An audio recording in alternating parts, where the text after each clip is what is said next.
अस्सलाम वालेकुम स्टूडेंट्स। हमारा आज का जो पहला टॉपिक है वो है blood pressure, rate of flow of blood. फिर उसके बाद अगला टॉपिक है hypertension, thrombus formation and hypertension, heart attack, stroke and haemorrhage. और आप देख सकते हैं कि मैंने कुछ इंपॉर्टेंट पॉइंट्स आपके लिए यहाँ पर बोर्ड पर बनाए हैं और आपकी बुक में ये जो लेसन है ये यहाँ से स्टार्ट हो रहा है। तो अब बात कर लेते हैं ब्लड प्रेशर की। जब हार्ट ब्लड को पंप करता है और आर्टरीज की तरफ भेजता है तो एक मखसूस दबाव ब्लड के फ्लो की वजह से क्रिएट होता है, जिसको आर्टरीज अपनी वॉल्स की वजह से और उनमें जो इलास्टिसिटी होती है उसकी वजह से उसको टॉलरेट करती हैं। ये जो ब्लड प्रेशर है ये हर इंसान में जिसको कोई बीमारी ना हो, हार्ट से रिलेटेड बीपी की बीमारी ना हो या कोई ऐसी बीमारी ना हो जो कि ब्लड प्रेशर को इफेक्ट करती हो, तो उसका जो नॉर्मल ब्लड प्रेशर होता है वो 120/80 मिलीमीटर मरकरी होता है। अगर ब्लड प्रेशर का जो ऊपर वाला रीडिंग है इसको हम देखें तो ये 120 है, ये 110 भी बाज लोगों में नॉर्मल मानी जाती है और जो ज्यादा उम्र के लोग होते हैं उनमें 130 को भी तकरीबन नॉर्मल माना जाता है। इसकी क्यों रीजन है मैं आगे आपको बताऊंगी। और जो नीचे वाला ब्लड प्रेशर है, ऊपर वाला जो ब्लड प्रेशर की रीडिंग होती है वो सिस्टोलिक ब्लड प्रेशर है और जो नीचे वाली ब्लड प्रेशर की रीडिंग होती है वो डायस्टोलिक ब्लड प्रेशर है। ब्लड प्रेशर को मेजर करने के लिए एक खास अपरेटस इस्तेमाल किया जाता है जिसे सफिग्मो मैनोमीटर कहते हैं और ये मरकरी को यूज करता है प्रेशर को डिटेक्ट करने के लिए। मरकरी जो है वो राइज करती है कॉलम में, इसलिए इसकी इकाई होती है मिलीमीटर मरकरी। ये जो HG है ये मरकरी का आपको पता है कि तरीका है उसको लिखने का केमिस्ट्री की जुबान में। तो जो नीचे डायस्टोलिक ब्लड प्रेशर है ये 75 भी ठीक माना जाता है और 85 भी ठीक माना जाता है, यानी 5 से 10 के दरमियान में अगर दोनों में सिस्टोलिक और डायस्टोलिक ब्लड प्रेशर में आप थोड़ा सा इंक्रीज है डिक्रीज देखते हैं तो इसको कमोबेश नॉर्मल माना जाता है डिपेंडिंग अपॉन के एज क्या है। जो सबसे ज्यादा ब्लड प्रेशर होता है वो अयोर्टा में होता है क्योंकि ये डायरेक्ट लिंक करती है हार्ट के साथ।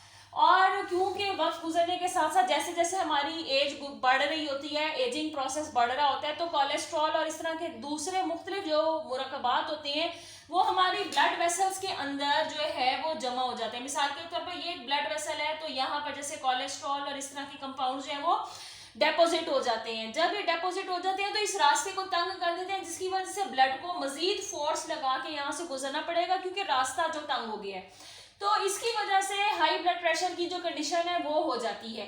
हाई ब्लड प्रेशर की कंडीशन को बायो की जबान में हाइपर टेंशन कहते हैं। हाइपर का मतलब है ज्यादा और टेंशन क्योंकि दबाव ज्यादा बढ़ रहा है तो इस वजह से इसको हाइपर टेंशन कहते हैं। अब क्योंकि हमारा जो कार्डियक साइकिल है उसमें आपने देखा था कि किस तरह से जो आपका एट्रियम है पहले वो जो है वो रिलैक्स करता है तो वो ब्लड को रिसीव करता है, फिर वो कॉन्ट्रैक्ट करता है तो वो ब्लड को पुश फॉरवर्ड करता है और वेंट्रिकल में भेजता है। वेंट्रिकल खुलता है और वो ब्लड को लेता है एट्रियम से, उसके बाद वेंट्रिकल पुश करता है और वो ब्लड को भेजते हैं।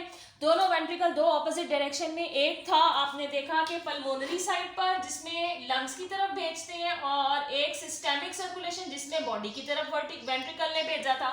लंग्स की तरफ जो लेकर जाती है वो पल्मोनरी जो है वो आर्टरी थी और बॉडी की तरफ जो लेकर जा रही थी वो अयोर्टा थी और अयोर्टा फिर बहुत सारी ब्रांचेस पैदा करती है और ये तमाम जिस्म में खून की सप्लाई जो है वो मुहैया करती है। तो इस तरह से ब्लड प्रेशर जो है वो जैसे जैसे अयोर्टा से आगे वाली ब्लड वेसल्स की तरफ जाता है, आर्टीरियोल्स की तरफ जाता है, वहां जाके इसका जो प्रेशर है वो थोड़ा सा कम हो जाता है।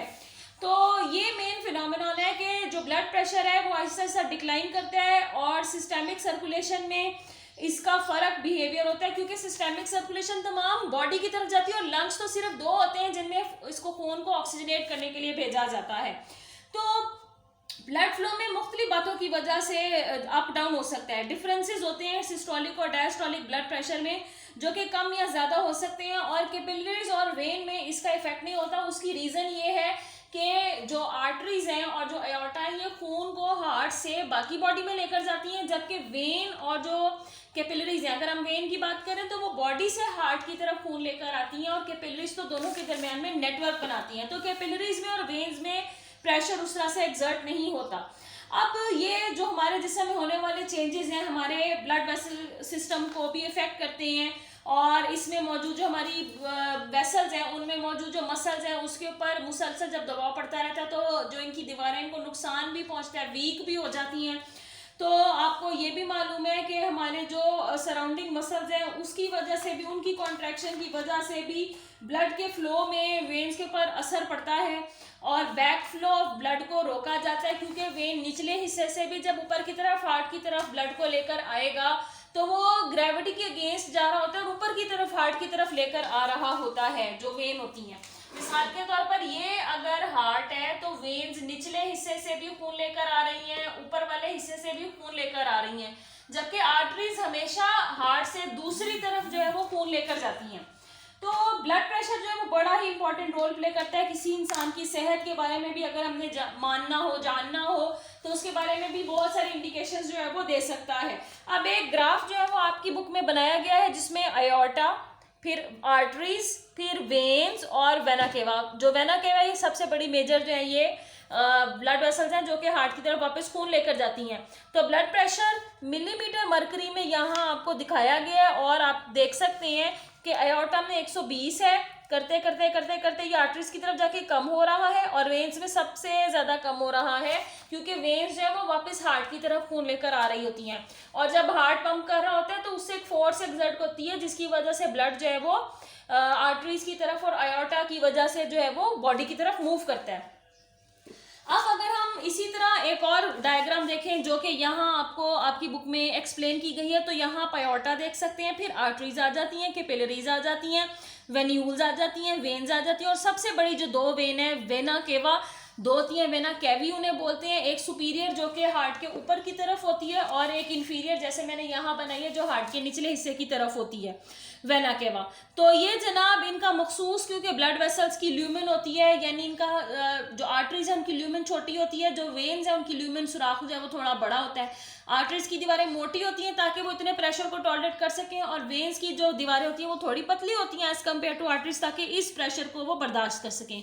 तो मखसूस वेलोसिटी की मदद से जो ब्लड है वो हमारी ब्लड वेसल्स के अंदर जो है वो फ्लो कर रहा होता है। और आप इस चार्ट को अगर इस तरह से घुमा कर देखें तो आप देख सकते हैं कि 50 जो है वो बहुत ज़्यादा है, आहिस्ता आहिस्ता लो हो रहा है कैपिलरी लेवल पर, फिर आहिस्ता आहिस्ता उठ रहा है वेन्स लेवल पर, क्योंकि थोड़ी सी रफ्तार जो है वो बढ़ जाएगी।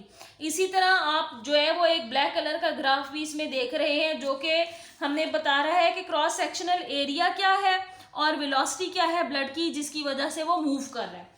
तो ये दोनों हमने ग्राफिकल रिप्रेजेंटेशंस तो देख ली। अब हम बात करते हैं हाइपरटेंशन की। हाइपरटेंशन जो है वो हाई ब्लड प्रेशर की कंडीशन है। अगर किसी इंसान का जो ब्लड प्रेशर है वो 120 से ऊपर रहे, यानी 130 से भी ज़्यादा, 140, 150 से ऑनवर्ड चला जाए, तो जो 60s के पास की एज होती है, 50s के पास की एज होती है, उसमें 130 ब्लड प्रेशर तकरीबन नॉर्मल माना जाता है। लेकिन जब इतना ज़्यादा हाई ब्लड प्रेशर हो रहा होता है तो हम इसे कहते हैं कि हाइपरटेंशन की कंडीशन हो गई है। हद से ज़्यादा ब्लड प्रेशर जो है वो हार्ट के जो मसल्स है उसके ऊपर स्ट्रेन जो है वो कॉज करता है, दबाव डालता है, जिसकी वजह से हार्ट फेलियर भी हो सकता है। और इसकी वजह से हार्ट की जो वर्किंग है, अगर हार्ट फेल नहीं हुआ तो हार्ट की जो वर्किंग है और पंपिंग करने की जो कैपेबिलिटी है वो भी खराब हो सकती है।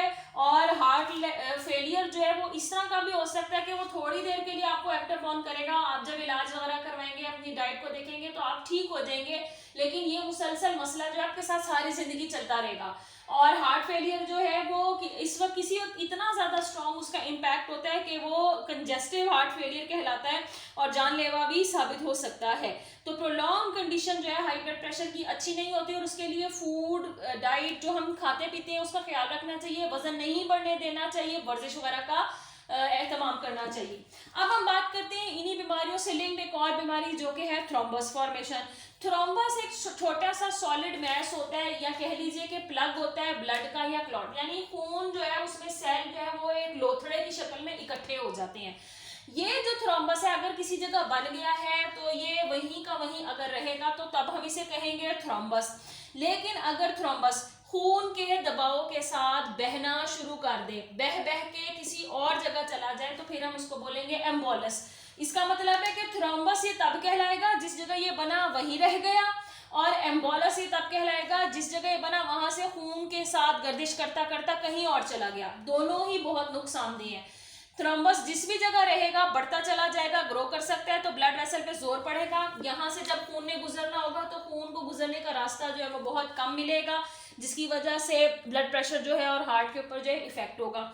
अच्छा जी, अगर एम्बोलस की बात करें तो वो भी बहुत ज़्यादा नुकसानदेह, क्योंकि एम्बोलस इसके साथ फ्लो करके जिस भी नैरो ब्लड वेसल में चला जाएगा, मिसाल के तौर पर ये चौड़ी ब्लड वेसल है, लेकिन अगर ये किसी ऐसी ब्लड वेसल में जाके फंस गया है जैसे यहाँ जो थोड़ी सी नैरो है, तो यहाँ पर ब्लड सप्लाई जो है वो मुतासिर होगी। अगर यहाँ कोई वाइटल ऑर्गन था तो उसको खून की सप्लाई नहीं मिलेगी और वो ऑर्गन फेलियर भी हो सकता है।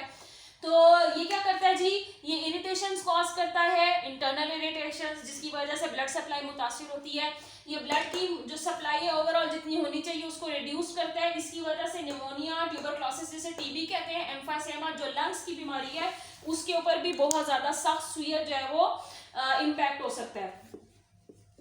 अच्छा जी, अब हमने बात करनी है हार्ट अटैक की। हार्ट अटैक का दूसरा नाम है मायोकार्डियल इन्फार्क्शन, और ये जो इन्फार्क्शन है जिसे हम आम जबान में हार्ट अटैक कहते हैं, ये तब होता है जब कोई एम्बोलस किसी भी जगह से अगर वो आया है तो वो जनाब कॉज कर दे नेक्रोसिस। नेक्रोसिस कहते हैं सेल्स की डेथ को, टिश्यूज के डैमेजेस को, यानी हार्ट के किसी पोर्शन में वो जनाब आ गया है। मिसाल के तौर पर अगर यहाँ जो है वो एम्बोलस आ गया है और इसने हार्ट की जो सप्लाई है उसको मुतासिर कर दिया, क्योंकि हार्ट खुद एक ऑर्गन है, it is made up of tissues and it is made up of specific tissue which is known as cardiac tissue.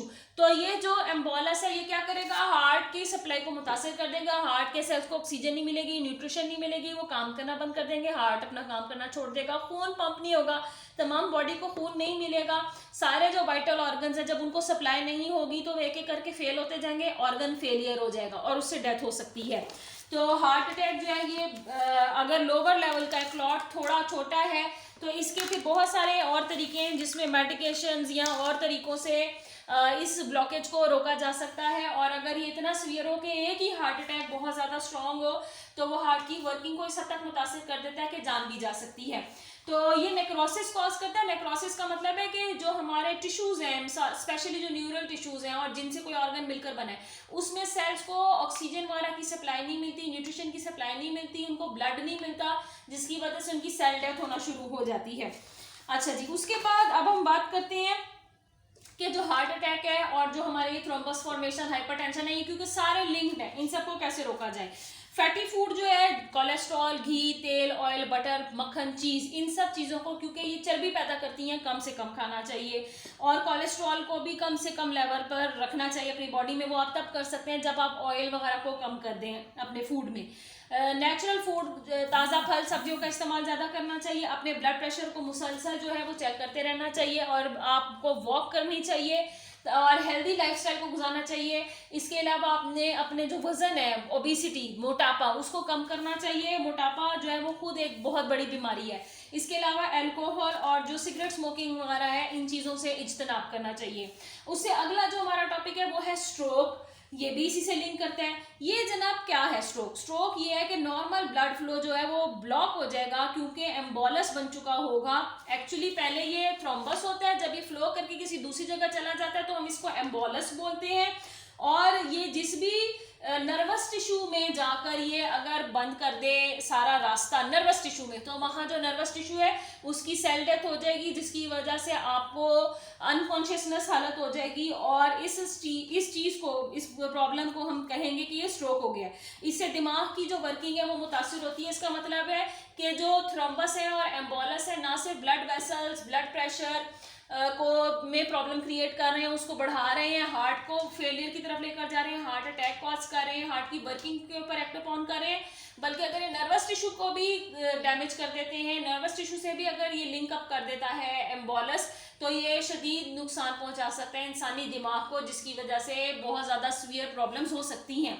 अब हम बात करते हैं हीमोरेज की। हीमोरेज का मतलब होता है ब्लड का बहना। अगर ब्लड वेसल में से जो ब्लड है वो इतनी फोर्सफुली गुजर है कि इतने सारे दबाव को जो ब्लड वेसल की वॉल है वो टॉलरेट ना कर सके और वो फट जाए, तो खून जो है वो रिसना शुरू कर देगा ब्लड वेसल के बाहर, और इसको हम कहेंगे हेमोरेज। तो इसका मतलब है ब्लड वेसल जो शरीयान है वो फट जाती है, और अगर ये ब्लड वेसल दिमाग की तरफ जाने वाली शरीयानों में कहीं हुआ है तो उसे ब्रेन हेमोरेज बोलेंगे।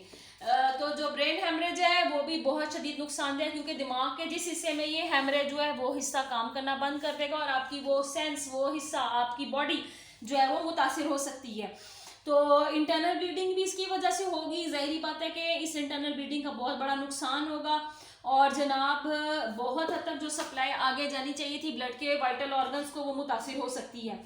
तो इसका हल क्या है, इसको कैसे हम कम कर सकते हैं? अगेन वही बात, हेल्दी लाइफस्टाइल को हमें अपनाना चाहिए, कोलेस्ट्रॉल को कम इस्तेमाल करना चाहिए, अपने नॉर्मल ब्लड प्रेशर को जो है वो मेंटेन करके रखना चाहिए, हद से ज़्यादा वजन नहीं होना चाहिए, स्मोक, अल्कोहल, ड्रग्स ऐसी ही गलत चीज़ों से दूर रहना चाहिए, बाकायदगी से वर्जिश करते रहना चाहिए, टेंशन और स्ट्रेस नहीं लेनी चाहिए और अपने आप को बेचैनी, एंजाइटी, डिप्रेशन से दूर रखना चाहिए। इसके साथ आपका ये टॉपिक ख़त्म होता है।